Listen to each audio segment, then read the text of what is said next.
America हा जगातील सर्वात स्वार्थी देश आहे। बऱ्याचदा त्यांनी काय केलेलं आहे की काही विशिष्ट देश हे आण्विक चाचण्या घेत आहेत आणि त्याच्यामुळे जगाला धोका आहे हे कारण पुढे करून त्यांनी त्या देशांवर आक्रमण केलेलं आहे। काही वर्षांपूर्वी इराकवर त्यांनी हल्ला केला, ज्याचे सर्व सद्दाम हुसेन होते आणि तेव्हा सुद्धा हेच कारण पुढे केले होतं की इराक हा जो देश आहे तो काय करतोय की आण्विक चाचण्या घेतोय की ज्याने जगाला धोका आहे।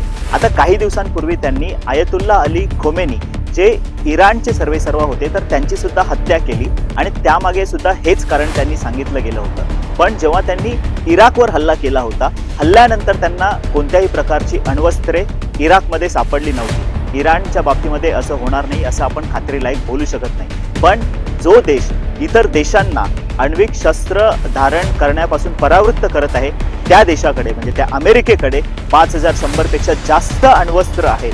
म्हणजे ह्याचं असं झालं की स्वतः एवढे पाप करून आता दुसऱ्यांना ते मार्गदर्शन करत आहेत की तुम्ही आता अण्वस्त्रधारक देश बनू नका, जे अत्यंत चुकीचं आहे। हे असं झालं की 100 चूहे खाके बिल्ली चली हज को। आयतुल्ला अली खोमेनी भले लाखपट वाईट असतील पण त्यांच्या एका गोष्टीची मी खूपच जास्त प्रशंसा करेन की ते अमेरिकेला शरण गेले नाही।